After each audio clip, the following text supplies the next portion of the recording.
Hi, everyone. Welcome back to the Change Your Mind podcast. I'm your host, Chris Ashley, and I am so excited because I have an awesome guest here today.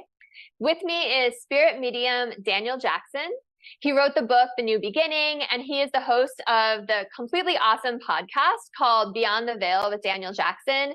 I was so honored he had me on as a guest on his show, and he was just the most fascinating person ever to talk to, so I invited him to come on so you can hear a little bit more of our conversation. So welcome, Daniel. I'm really excited to have you. Thanks, Chris. Thank you for having me on. I appreciate you having me on. And we got to kind of know each other a little bit while you were on my show, and then you asked me to be on your show, and I was very honored just to do that. Oh, well, I'm the honor's all mine. I'm really excited that you're here. You say that now. No, I think it's going to be a great conversation that's going to blow some people's minds. I hope so. So, I introduced you as spirit medium. Yeah. Can we demystify that a little bit? Can you explain to people a little bit what exactly that means? And I know that you're a medium, but how did you also first become aware of this? Do you want to call it an ability, a power, a gift? What do you like to call it? I call it an ability. I don't call it a gift because I know that what you have comes with you, with your soul every time that you come here. And sometimes you wake up with it and sometimes you don't. Becoming aware of it and then not just aware of it, but also accepting it as well. So, and accepting the responsibility of using it for its intended purpose. I call myself a spirit medium. I don't call myself a psychic, although I do get psychic messages.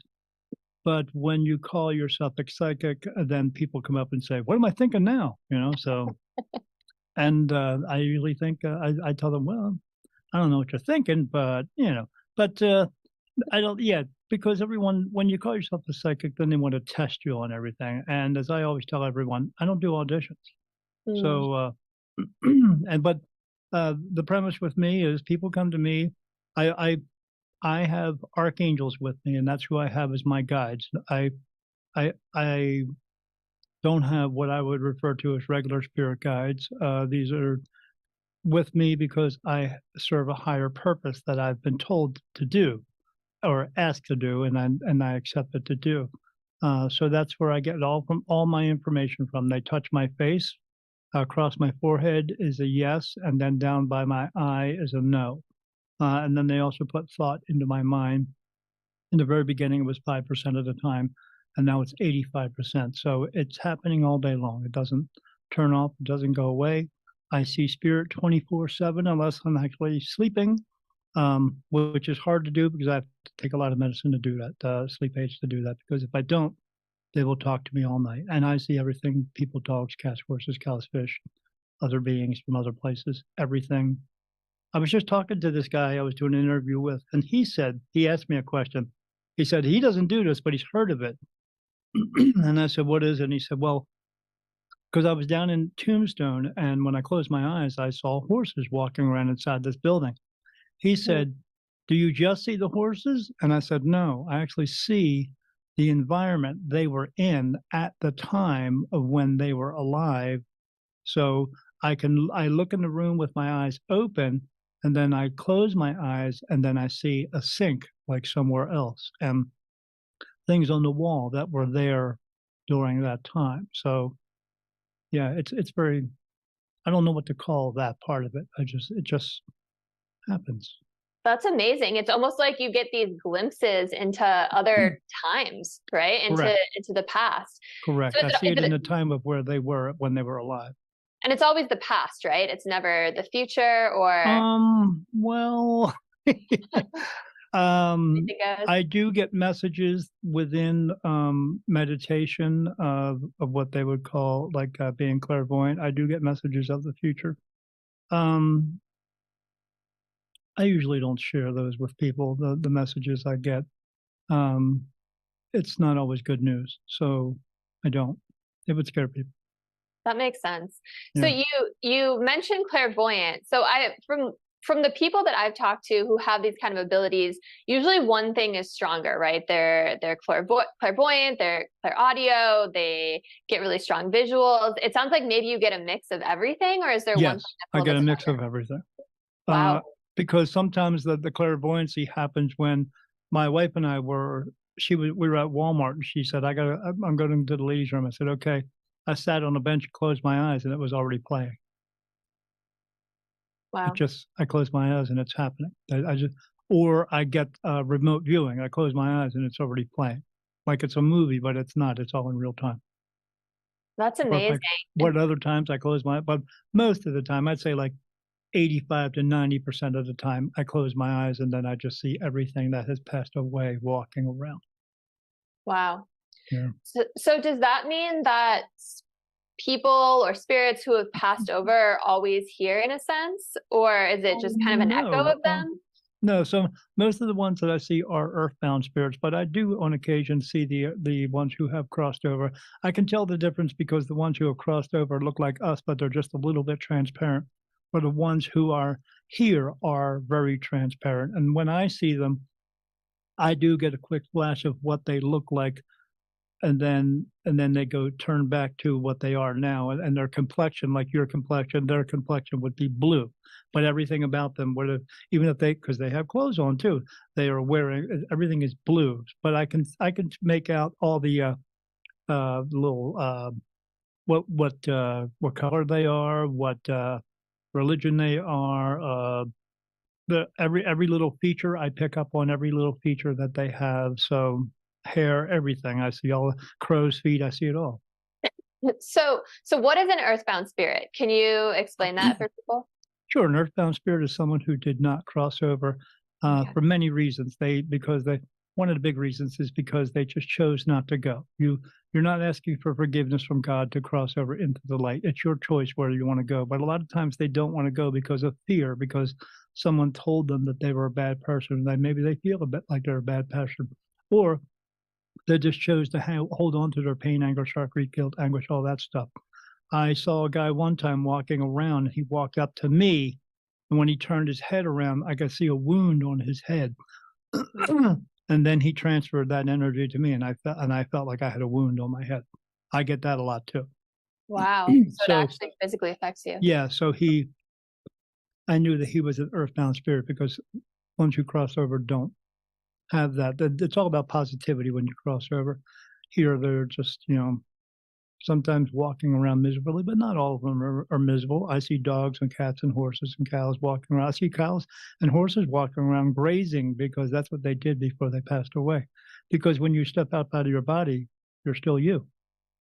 It just depends on your choice of where you're going to go. You either walk into the light or you don't.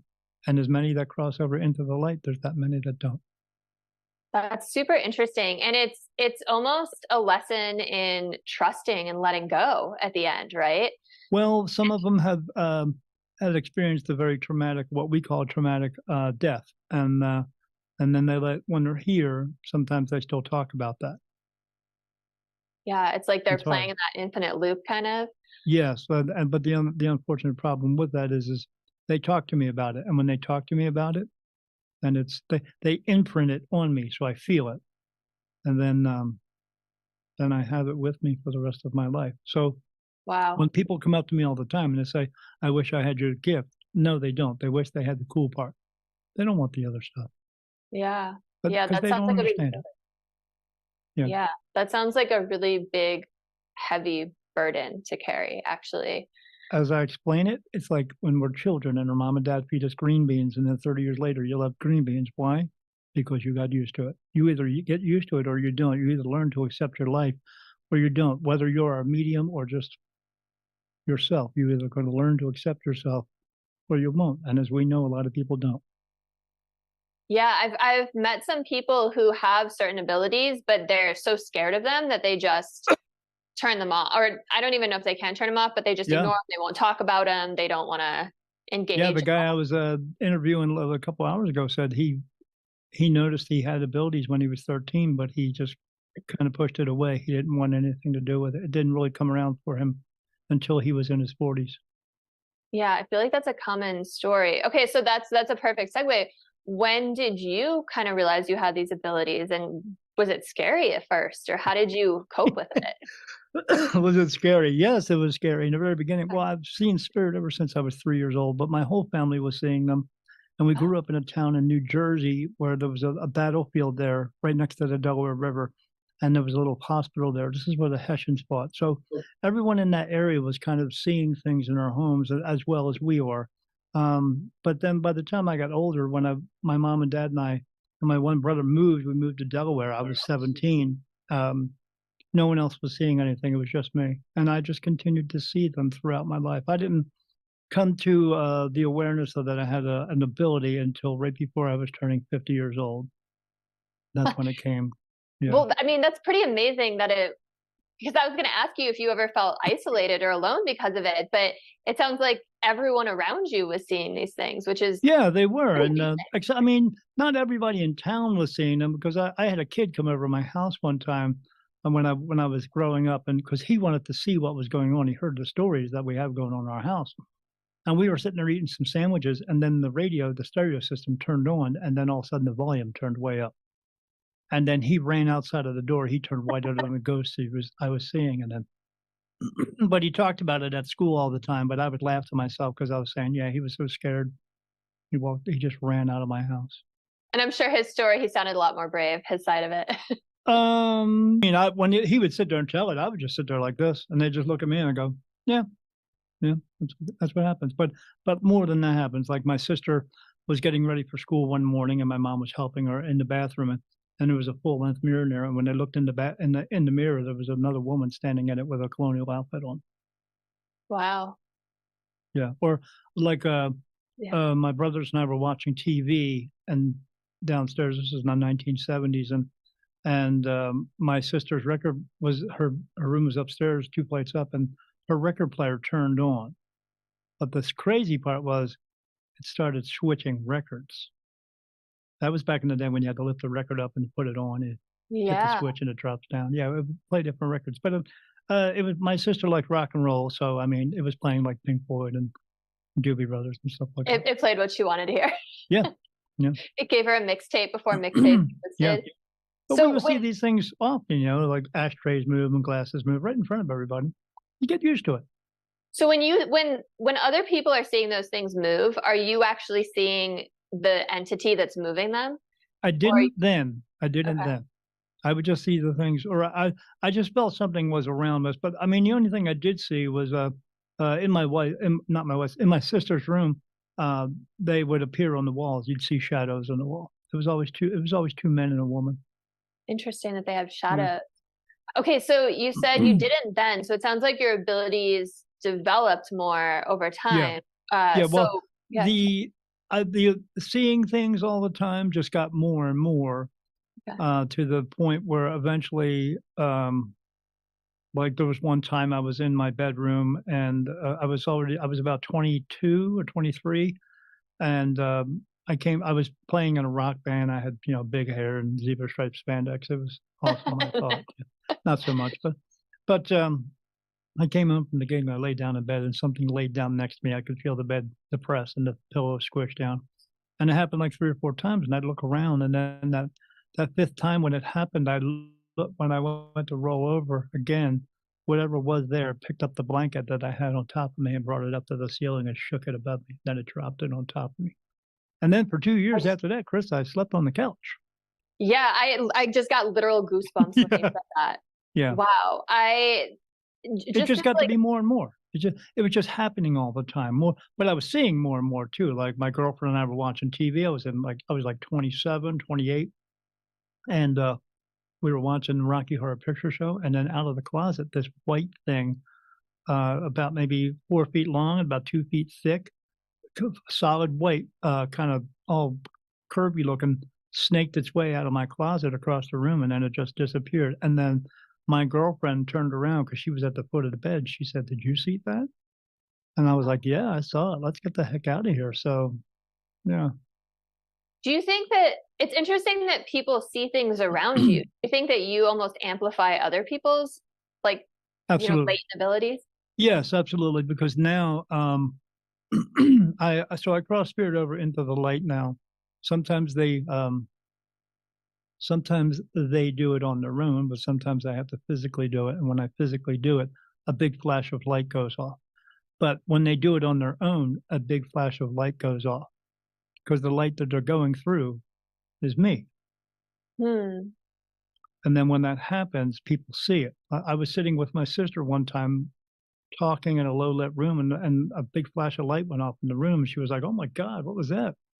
And I said, uh, "It was somebody jumping in." And she said, "Looked like lightning." I said, "Yeah, they're jumping in." She said, "Jumping in? What do you? Oh, you mean crossing over?" I said, "Yeah, they just jumped in on their own." So do you And she mean that said, they're "How do you get used to that?" You just do. Yeah. Because it's like if you were a model and you're standing in a room and everyone's taking a picture at you, and all these flashes of light going off. When it happens all the time, you get used to it. Sure. So when you say crossing over, do you mean coming into our dimension, into our reality from somewhere else? No, going home. Going home. Okay. Yeah. When they go home, when they leave their bodies and go home, they cross over through me. And is this is the people who go into the light, who cross over, not the Yes. earthbound spirits. Okay. But you also, it sounds like you also see other entities that weren't necessarily human, like that white thing that you and your girlfriend saw. Yes, I see many things all the time that are not human. I know they're not human. Like a few months ago, I had so in my bedroom, I keep it dark, so I can see everything. I mean, I can see stuff if I look into a TV, it's not turned on. I see people walking around in it, or in the light, I can see them because, like, if I look at your walls, I'm sure your walls are maybe kind of like a whitish color, beige looking, something like that to you, but not to me. To me, I see that, but I see a mist of blue in them too. I see a mist of blue in everything, in the floors, everything. I see it in you. And what that means is I see the veil. It never That's good. turns off. It never goes away. And if I just concentrate on it, then I'll start seeing what is there. Like the lady that's standing behind you in the corner, and she's got her hair kind of parted to the side. Give me But serious. yeah, You said not that there what was not. a woman here last time too. Yeah, over by the plant. Yeah, there's another one over by the other corner now. I wish I But could shine my sorry. So it just happens. So and that's if that's if I just really pay attention to it. But if I'm in a dark room, then I just see everything. So do you think it's that They're these not just people. entities are trying to appear to you, or do you think they're just there and you see them? Like, are They they just always show trying to up. communicate? Yeah, What? when I was in my bedroom one time and I woke up out of sleep, and when I did, the whole room was lit up. So when I see that, that tells me it was somebody from heaven is there, or that what we call heaven, that other side. And Yeah. that's why I started looking around the room and see what was there. And when I did, I looked down on the bed, and there it was sitting on my bed. And it was a round ball. It looked like a basketball size, and it had fur on it, but it was orangey red, like a cat. But it didn't have a nose or mouth, but it had these two little blue eyes, and the blue eyes were looking around the room. And then all of a sudden, it noticed I was looking at it, and it locked eyes with me. And I said, "Hello," and it blinked its eyes at me. And then it sat there for a little while, and then it disappeared. And then when it disappeared, my room just right back to black. So I mean, what a great experience. So it doesn't sound like that entity was necessarily seeking you out. It almost sounds like he just wound up there by accident and he's like, where am I? Oh, Sometimes, yeah, sometimes by accident, but sometimes they do seek me out. So when I'm going to explain something real quick. yeah. So when you wake up out of your body and you're going to take a step to the left, you're going to look to the right, and there's a light that's going to turn on for you very quickly. And that's your light. Everyone gets a personal light. Every single person gets everything that's going to pass away has its own personal light. But beyond that light, there's another light that shines all the time. We call it the light in the heaven. And this is a light that shines off in the distance that all spirit can see that, okay? They can all see it, but they can all hear it as well because this particular light is a soul within a body, okay? When you leave here, you'll step out of your body, you'll look at the light, and you'll go in again, hopefully. It's your choice. But you go in, and then you go home, and then if you have to come back again and live another lifetime, you just come back again. Well, this soul does not. Each time that body that it's in expires, another one is automatically born because it's planned, so that soul can stay here to be the light all the time. So when that body expires, it just goes right into the next one, and then that body's born, and it is so that light always stays here. So it can always be a beacon of light for all spirit to see, to know where to go. But it also can they can also hear it as well. So like you and I are talking, they can hear us talking, spirit can hear it, but they can tune it out because it becomes like static after a while because it's 7.5 billion people here. So it's very noisy. But with this one particular soul that's there, they can't tune it out because they have to be able to hear it and see it to know where to go home to heaven. It's me. I was going to say, who's the soul? So it's you. Me. Wow. I've been here since the beginning. It's not something like I brag about, like, oh, hey, but no, it's just, again, I was told this about that part of it about 3.5 years ago. So, the archangels, and that came through from a channeled message. So what's your purpose then? You're here to be the beacon of light so that other souls can find their way home? Correct. And also physically do that. So when I close my eyes and I see them all standing around me, I will speak to them and say hello, and then look at me like, because they when they see you, they see your body frame and they see your light inside of you, and that's your soul inside of you. With me, they don't. They see a figure of just light, and they come upon it. So if they walk up to that light, that's what they will see, this figure standing there looking kind of like a human, but not. And then it's just pure white light, like what you would think angels look like. So they go up to it, and then they will start touching me and poking me and pinching me because they don't know what it is. And then I go, hey, knock it off. And they look at me like, what? And I say, yeah, my name's Daniel. I'm the light. I'm here to cross you over. Do you want to cross over? And sometimes they say yes. And a lot of times they say no. So if they say no, I say, okay. And I move on to the next one. Sounds like a full-time job. Like, absolutely, people are always passing over. Absolutely. So any spirit that leaves here and goes home comes through me. Anyone that comes back here to be born comes through me. Anyone here comes to visit comes through me. It's energy. I'm the portal for all spirit. And you're conscious of each soul that's coming and going?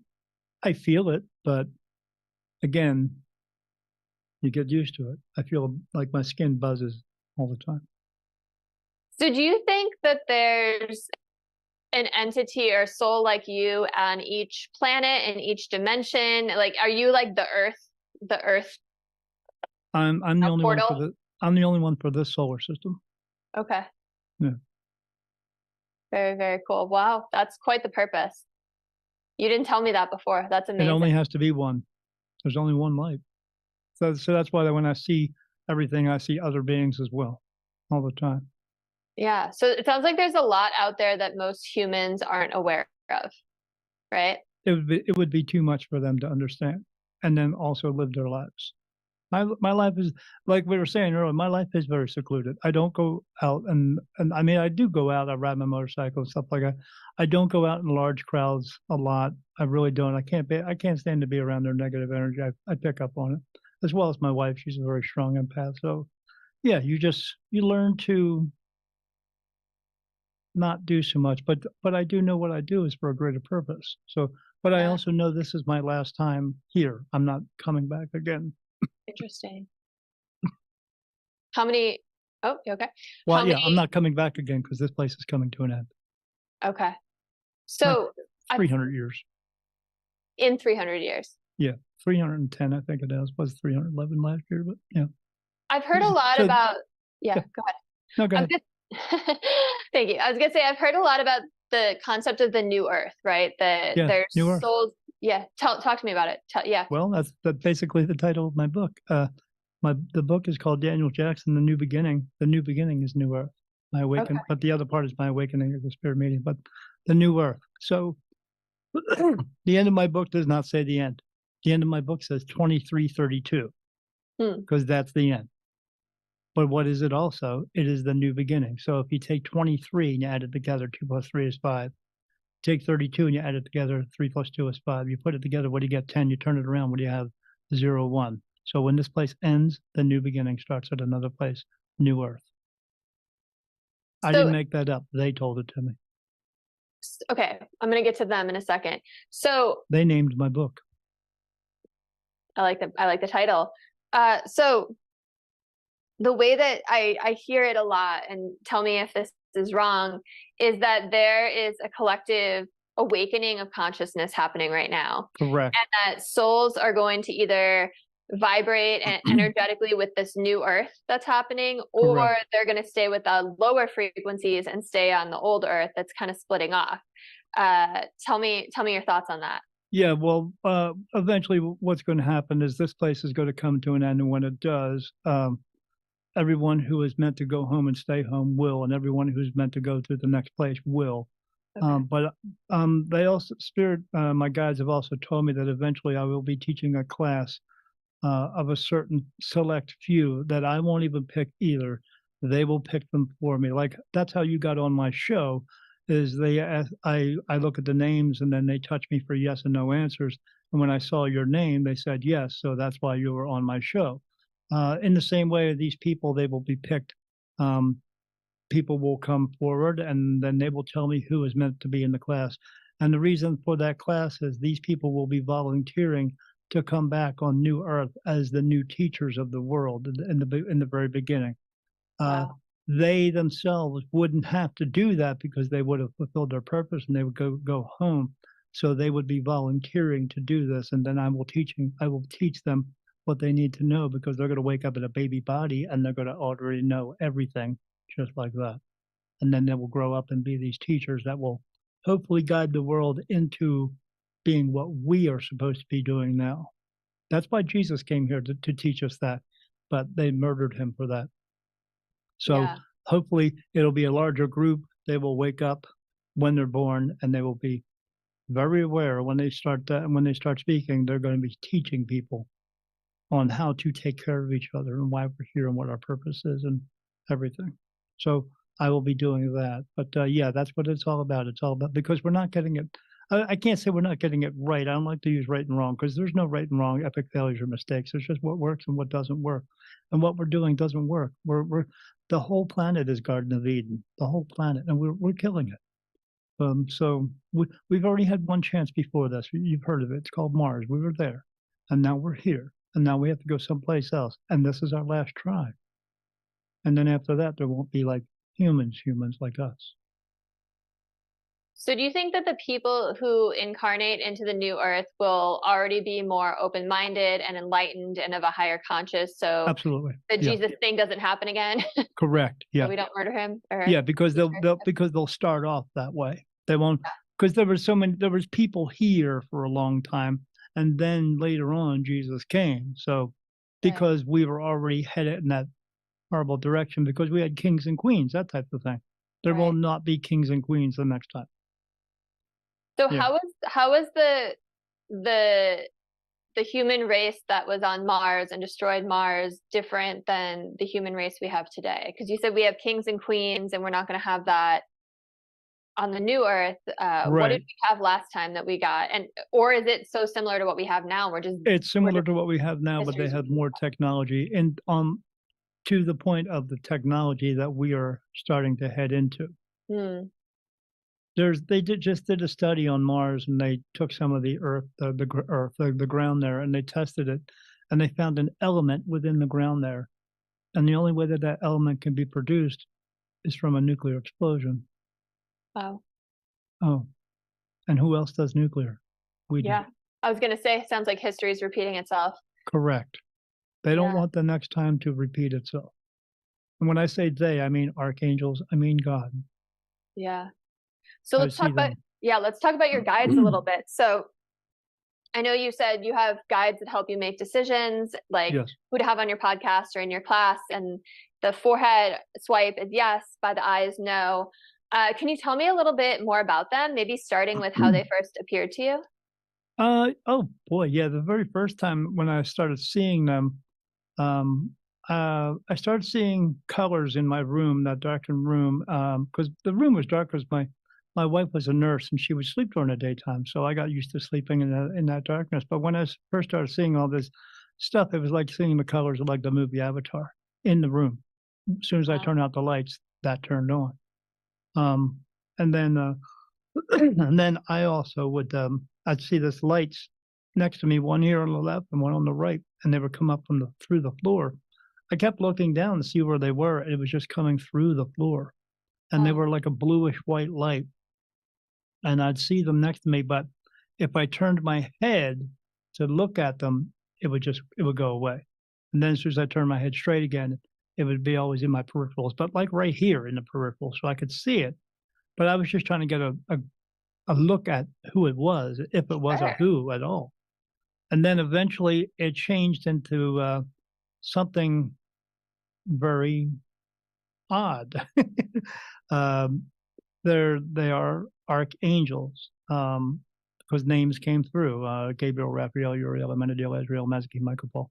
All these names came through. In the very beginning, in the very beginning, it was just two. It was Manos and Helen, and then it went from Manos to Helen to Gabriel, then Uriel, then Raphael, and then now I got two Raphaels. One touches me here, one touches me down here.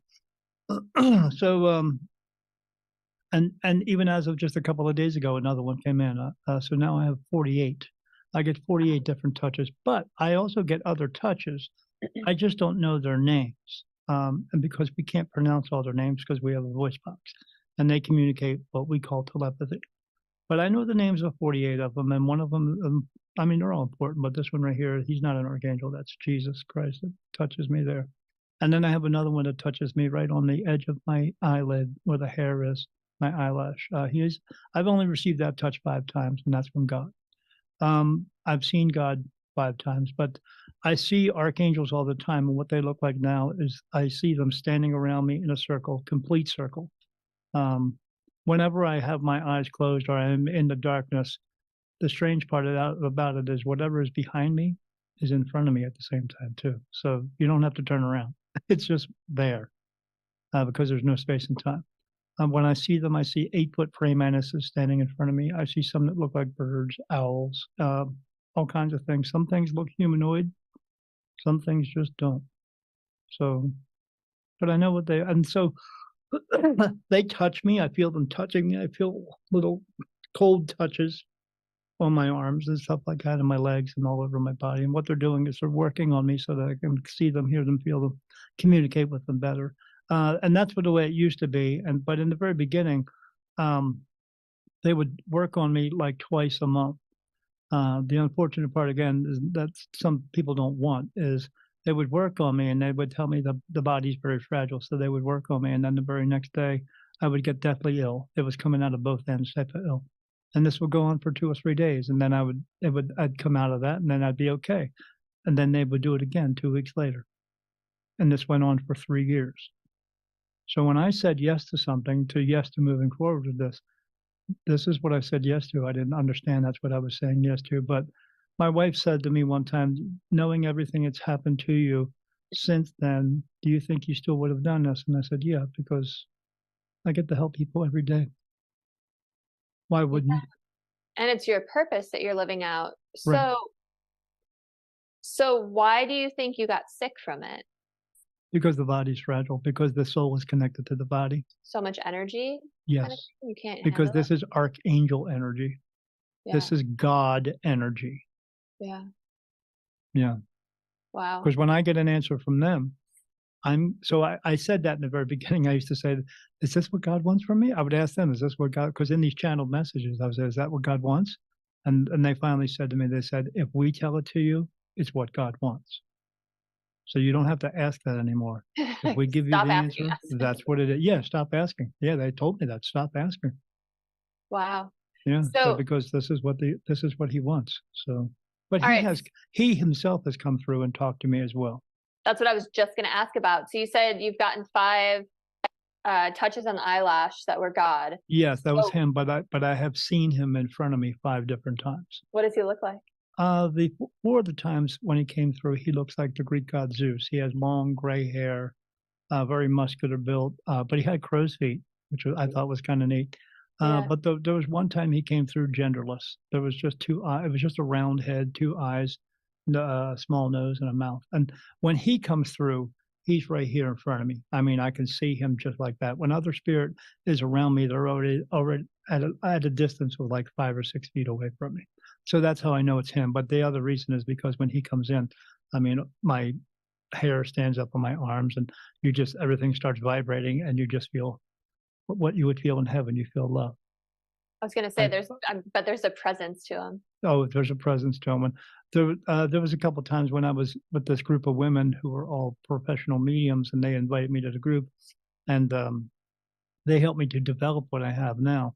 So I was channeling. I found out I could channel, and because one of them, I got a message that I said, "We want you to sit down with this one woman, and her name is Shaban." And they said, "But you have to ask her first, and then you sit down and you clear your mind out and hold your hands out and let her hold your hands, and then they said it like this, and see what happens." And I was like, "What's that supposed to mean?" And they said, "Just watch," because they wanted me to experience it. So I asked her, she was fine with it. And then when I said that, all the other women were like, "Are you going to channel?" And I was like, "I guess so. I don't know what I'm doing here. I mean, this is what they told me to do." Yeah. I mean, I was at an intuition class one time, and a girl said, "Do you do Reiki?" And I said, "I don't like gardening," because I didn't know the terms, right? So, Yeah. but so we did that. I closed my eyes and I held my hand out, and this happened every time I do this with someone. They hold my hands and they do this, like they got shocked with electricity. It's Wow. crazy to see. I mean, I did it with one woman, and I never met her. I was at a class, and we were supposed to be doing an exercise this guy told us to do. He got angry at me too, um, because we were supposed to be doing this mind thing, see if we could transfer something. And the girl said, "You want to go first?" And I said, "Sure." She said, "We supposed to hold hands?" And I was like, "I don't know. I guess we can." So we cleared it out, and I did. I put my hands out, and she did the same thing, like that. And then she started talking, and she told me my entire life, everything that happened, every event that took place in my life. She told me that, Wow. and I was like, "Oh my god." When I said, "Oh my god," he said, "Close," and I was like, "Who's speaking to me?" And he said, "It's me, Daniel. It's your brother, Jesus Christ." And I was like, "What did you say?" He said, "I didn't stutter. It's Jesus Christ." And I said, "Okay." And then he told me about what was going to happen to me at that point. He said I was going to move out west. That was 5 years ago. I moved out west. Here I am. So I moved from Delaware and now I live in southern Arizona. But yeah, and then at the end of that, the teacher came around and he said, "What are you doing?" And I said, "I think I'm having a conversation with Jesus Christ." And he said, "You're not supposed to be doing that." I said, "You want to tell him that?" And he's like, "Stop this, stop this." And she like backed up, and then she was crying her eyes out and stuff like that. And she's like, "I saw Jesus standing in front of you, but then he stood behind you and he was putting his hands on your shoulders. And then there was Oh, all these angels standing around them, but then they moved from him over to you, and they completely surround you in a circle." Now, how did she see that? But then now that's what I see. wow. And I'd never met this woman. My wife was there. The whole class was standing there. By the time we got done with that, the whole class is standing across the room like this. They were listening. They were doing their exercise, but then they stopped when they heard Jesus come through. That's So amazing. so but my question I always ask is people, everyone wants to talk to God. Everyone wants to talk to Jesus. But when you do, what do you say? What do you think Mhm. you're gonna friggin' say? You're not gonna ask for the lottery numbers. No. You don't. Yeah. So when God came through, it's cool. But when I was doing the channeling session later on, God came through and everybody there witnessed it. And everybody's their hair was standing on end and the goosebumps were everywhere. And I was just looking around the room and they're all looking at me like doing this, going, "What is going on here?" And then when he spoke and said, "Hello, my son," you know who just walked in the room. You know it. And then your attention is on that. Yeah. So It's amazing. I have to ask, you said God came through and talked to you 5 times. What did he say? I mean, what did he want you to do? Well, one of the times, one of the third time he came through, he came through, and I saw him come through. I was laying there in bed, and and I just looked at him. I said, "Hello, Father," and he said one thing. He said, "I love you. I Wow. will always love you." Oh, And then serious goose. he just faded away. Oh my gosh. That You was, made me cry. it made, yeah, one time he came through and I said, I saw him and the second time when he came through and that genderless, and I looked at him, I said, God, because I couldn't tell. And he said, hello, my son. And I said, is there something I can help you with? And he said, no, I just came here to watch you. And I said to him, is there a reason? And he said, because you're my son. Mm, What other reason do I need? yeah. And I said, well, I got to go to sleep, God, because I got to go to work. And then but I was sat there. He just stared for like 45 minutes and then he just kind of faded away. But the first time he came through, I was very ill. I had the flu and I was about to go into the hospital. And he just came to check on me. He said, don't worry, you'll be okay. This is a purging of your system. You need to go through this. He said, it won't take long. You'll be fine. And I said, I'm not going to die. He said, oh no, you got too much to do.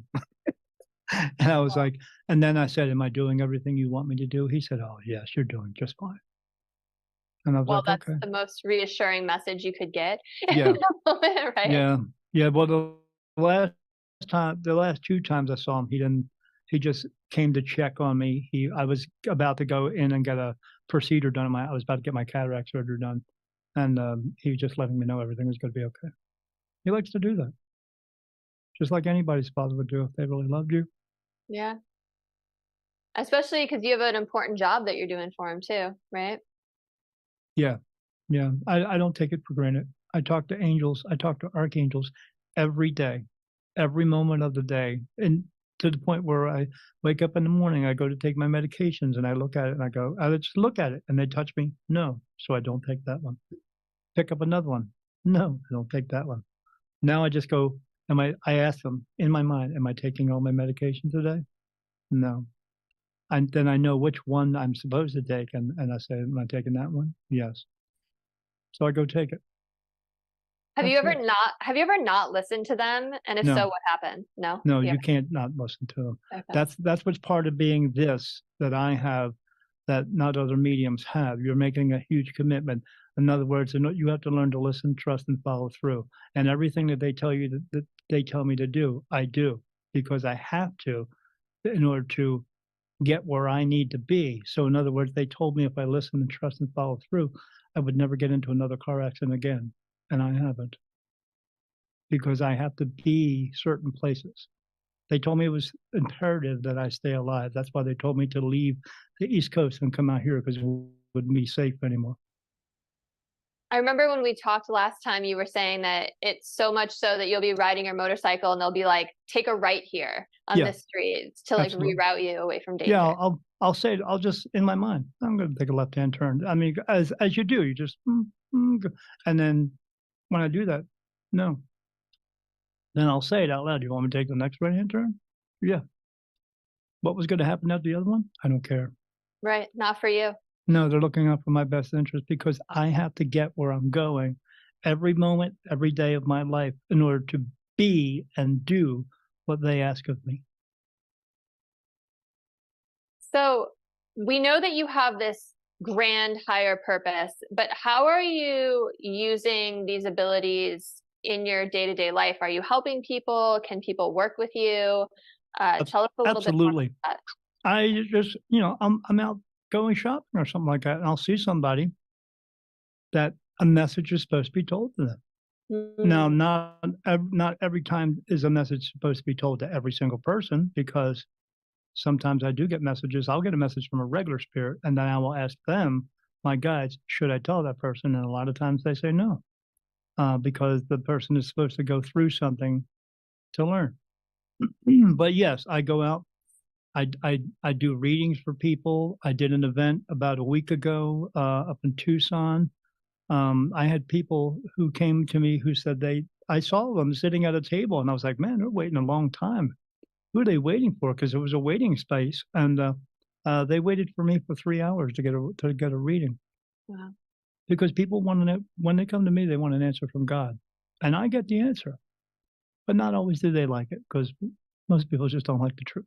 But but this is what I do. I do readings for people, and then I also have a podcast as well because you were on, and I wrote a book about my life, and it also had 25 messages in there that are coming from archangels, coming from God.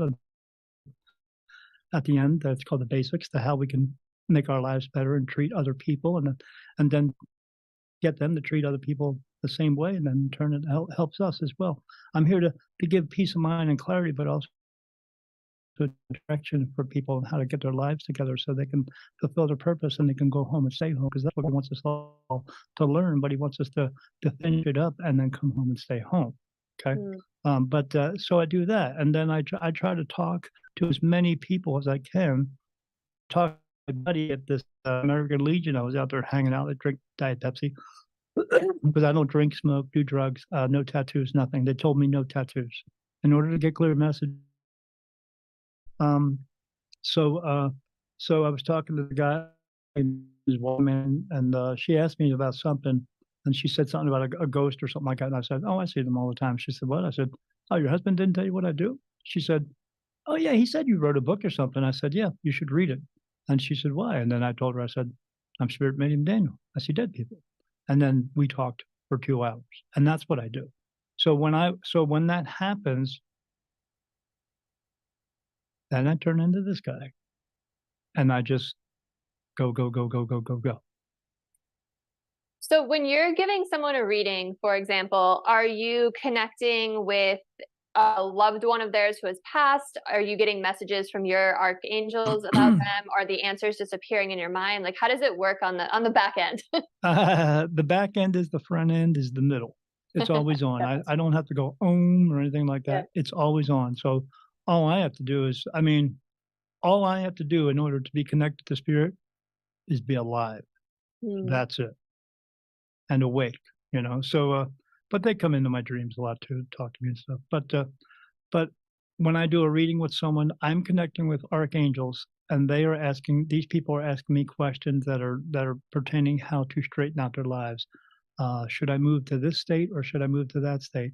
Am I supposed to have this job or that job? And yeah, I had a guy one time. I did a reading with him. He was a Buddhist, okay, and he said, "We'll talk to your people." And I was like, "Okay, whatever you want to call them, Jeff." So he said, "I'm thinking about changing jobs." He said, or getting. He said, "I'm not sure if I want to be a social worker or I think I maybe an auto mechanic." Two Very different. right. And I said it to him like this. "Well, Jeff," I said, "the thing about it is this." I said, like this. I said, "You're pretty good at being a social worker." I said, "You're pretty good at it and stuff like that. You help people, but it doesn't fulfill you." I said, "It's not feeling it in your gut."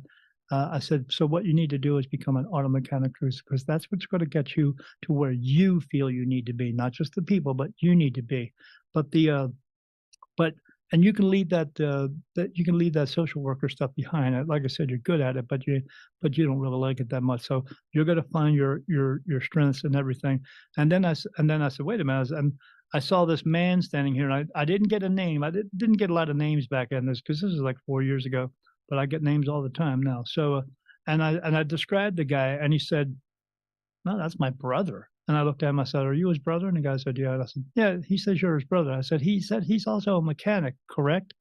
And he said, "Well, he was in the Marines and he worked on boats." I said, "He was a mechanic, correct?" And he said, "Yes, he was a mechanic." I said, "He's going to help you with this, with making decisions and all that as a spirit guide, to get you through these classes to become become an auto mechanic."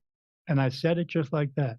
And he said, "Well, I just signed up for classes to take this." And he said, "But they told me they don't think I'm going to get into the class because I signed up kind of late." And I said, "Here's what I want you to do, Jeff. I want you, when you're done this reading, I want you to get on the telephone and I want you to call them up today, not tomorrow, not next week. I want you to call them today because they need to hear from you today. Okay?" And he was like, "Okay." He goes, "I wanted to let you know." He said, "I'm already a social worker." I said, "Yeah, didn't you pick that up when I said you're already a social worker?" And he just looked at me and said, "How did you know that?" I said, "Because you're talking to the freaking medium. That's how you talk. Yeah. That's who you're talking to." I said, "So," I said, "you know, s- s- pay attention. Okay. I said, but when you're done, call them up. And then when you're done that, I want you to call me. So after the reading, he calls me like an hour later. He says, Daniel, guess what? I said, what? He goes, I got into the class. I said, awesome, Jess. How'd that go for you? He said, I called him up. He said, I had my phone turned off during the reading, and they called me and left a message on my phone that said, you need to call us today. We need to hear back from you today, because if we don't, we're going to skip over you and go to the next person on the list. And I called them up and they said, you're in the class. You got this. And I said to him, well, Jeff, I can't make this shit up. Mic drop. I love it. That's a great story. So that's how I get things. Does it always happen that way? Not always. There's because as I tell people, you get the reading that you need, not just necessarily the one you want. And people want like some wow thing, but they don't understand what wow is to them all the time. I did a show for a guy named Rick Yeats, Rick Yee, like a week ago. And on the show, he says, can you read me? I said, sure, I'll give it a shot. And he goes, what do you pick up? And I said, well, there's this guy here, says he's a spirit guide for you, says he's related to you, says he's very proud of you, and also says his name is Richard. And when I said that, the guy just started doing this. No. And I said, and then I started going into more of, I said, it's with you like a past life, but not a past life, where you were a different person when you were younger, and this was him trying to help you when you were younger, but you really didn't listen a whole lot, but you did, but not a lot. But now he's trying to help you now within spirit. And he's just wiping his eyes for like 10 minutes. And he's like, you got me. I said, what do you mean? He said, I've been doing this for years. I've only had one other medium who told me a lot of stuff about me, and that person got me. He said, but you got me. I said, how'd I get you, Rick? He said, Rick, he said, I only have one relative who ever believed in me, and that was my grandfather. He told me he's proud of me. He's the only one who ever told me he's proud of me. And his name is Richard. Wow. And he passed away when I was 13. Oh. He said that was his last word. He was telling me he's proud of me, but his last word to me when he passed away, he said, I'm so proud of you. Wow. Yeah. Wow. And then I saw a spirit animal with him, and he said, what do you see? I said, I see a black wolf, like a dark wolf. He said, what's that mean? I said, like, this is your personality. You don't like to start fights. You're a very quiet type of person or anything. But if anybody does come up to you and they want to give you a bunch of crap and they just won't stop, this wolf stands in front of you, and then you turn the switch on and then you put an end to it. And he said, yeah, you got me again. He said that same medium said the same thing. I have a dark wolf. Same thing, turning on the switch. Interesting. The two of you saw it. Yeah. Wow, that's super cool. I love the idea of the animal stepping out in front and almost like channeling that energy. I get spirit animals a lot. And when I see the spirit animal shows me how the person is behaving themselves. So like when I was doing those readings at that show, I did 18 of them in a row, 20-minute readings. And I didn't even take a break. My wife just brings them in front of me and I just do it. One of the women there, she had a horse standing in front of her, but she had another horse, a smaller horse, standing behind it and looking under the neck of that horse and looking at me. And I told her, I said, I see a big horse in front of you and a little horse behind that one, but looking at me. And she says, what's that mean? I said, well, the big horse is, you don't trust people. You put a wall up around yourself and you keep everyone out of your life because you don't trust people, because you have some trust issues of some instances you had with some trauma. I think you just broke up for a second, Daniel. Yeah, wait, say you're back, I think. Say the horse again. So what does it mean? The big horse was standing in front of her and the little horse behind her. And I said, she said, what's with the big horse? And I said, the big horse is because you have trust issues. You keep people out of your life. You keep them away from you because you had some issues when you were young. And I said some sexual trauma and some abuse there. So that's why you have trust issues with people. But because of all those trust issues you have, the little horse behind the other one and peeking out means that you hide from everybody in this world. You don't come out of the house. You don't do nothing. And then she broke down in tears and said, yes, I don't come out of my house. I don't do nothing. I had sexual trauma and I don't trust people. And I said, and I can't make this crap up. Yeah. Wow. And I get that for every single person. What I do is I sit with them, and I hold their hand, they hold it. I said, no, hold it like you mean it. And then when they give me a good grip, then I close my eyes and then it comes in. And then I help them get through it. I don't have a piece of paper on the wall that says I'm a therapist, but I'm pretty damn close. And I walk them through it. I think what you do might be more powerful than therapy, actually. It's because it's the reading that they need. Yeah. It's the reading that's going to wake them up and tell them everything else that's going on in this world, you can fix it. Yeah. But you have to want to fix it. You have to choose to fix it. And they sometimes don't do that. They use their free will to not do it.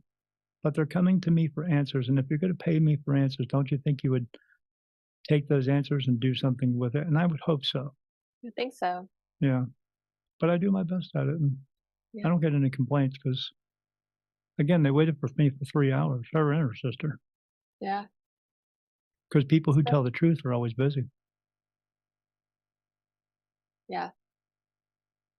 So before I ask you to share how people can connect with you and all of that, do you have any message for humanity? Anything that you kind of want to leave people with? Yeah. That's a big question. Yeah, cool. My favorite one. Don't judge anyone. When you are seeing someone who's about to walk in front of your path and you see them and maybe they look a little disheveled or something like that, and you don't like their sneakers, or you don't like the top they have on, or the jeans they have on, maybe you don't like their hat. When you look at them and you're about to say something, I want you to think to yourself, take a self-inventory of yourself and think of all the crap that you have been through in your entire life. And then you look back at them and then you bite your tongue and you walk away because you don't have the right to do it. They are just like you. Maybe they are having a bad day. Who are you to say anything about them?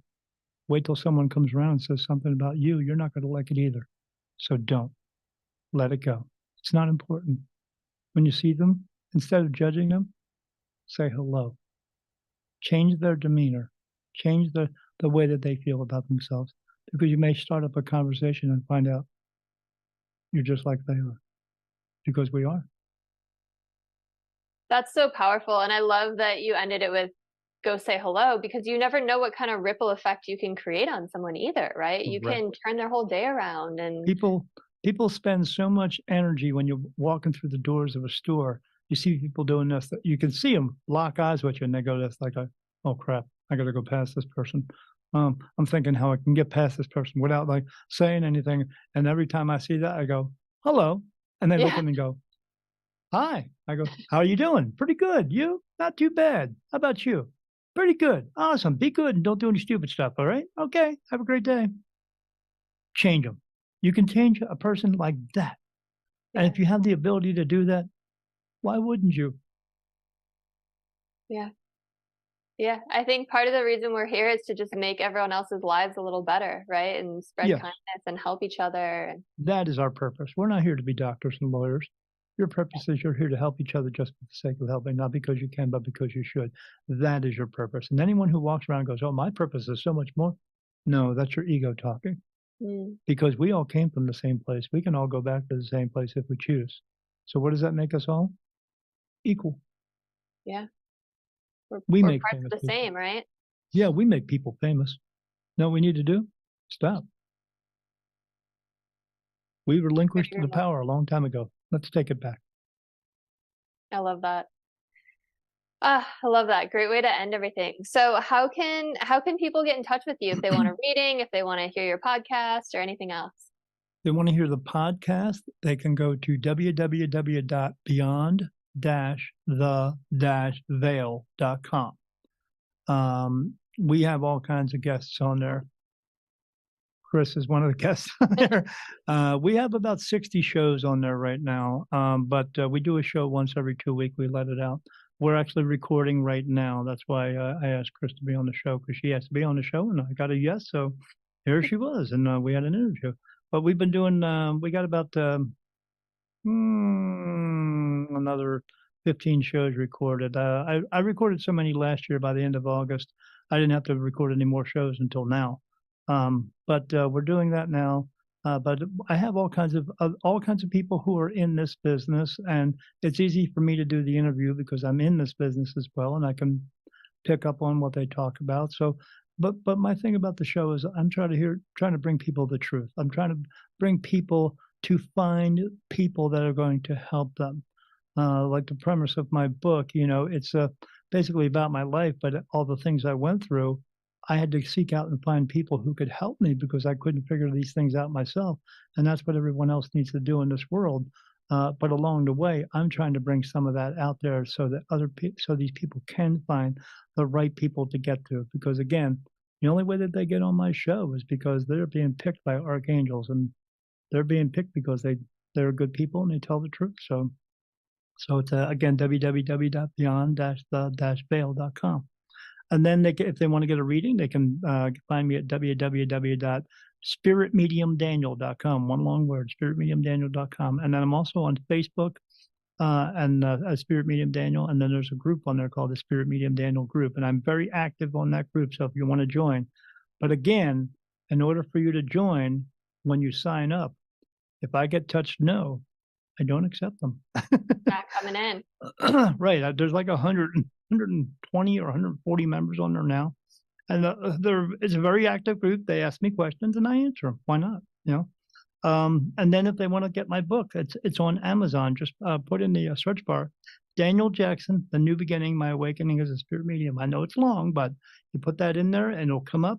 And it's this little picture here, right there, of a man walking into a bright white light. That's me. And it's 137 pages.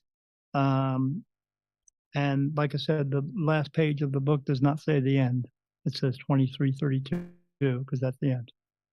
And it's just a chronological story of everything that happened to me, all the big events and then small events. But then I have like 5 or 6 of my favorite readings that I did in the book. And then there's the section in there how my wife and I met, and I dedicated the book to my cat Shadow because he went through a lot of this stuff with me when this was coming on. So his picture's in there. But yeah, it's a good book. I've only read 3 books in my life, and this was one of them. Because Chris said she wanted to send me her book, and I was like, I don't read books. Really? I don't read books, and I don't follow all these other mediums and all that stuff because I don't want what they do to influence what I do. So that's why I don't. So when you get a reading with me, it's pure. That makes sense. Yeah, it's not influenced in any way. But your wife is gonna read my book though. Oh yeah, she's gonna read the book. Yes. She'll tell me the bullet points. Perfect. I think you got the bullet points on the show anyway. Yeah. So yeah, all of those links will be in the show notes for anyone listening. Go take advantage of the awesome free content. Go buy Daniel's book. Go get a reading. Definitely, learn more about him, learn more, stay in his community. If you get that yes signal, you're good with the archangels. So yeah. Thank you so much for coming on, Daniel. It was really great to continue the conversation. I knew it was going to be an awesome one. I told you it might be only like 30 minutes and then we went over an hour. So I love it. Oh, that's what keeps happening with all these shows. I just get so excited and I just want to learn. I learned so much from having guests on. So when you have good information coming through it, it's hard to turn that off. You just want to keep going, because when you're hearing something that's worth hearing, you don't want to stop listening. Exactly. Yeah, exactly. I know. I feel like I could talk to you for hours. So everyone, thank you so much for tuning in. Go check out my book as well, Change Your Mind to Change Your Reality, and follow me on social media, and I'll see you next time. Have a great rest of your day, everyone.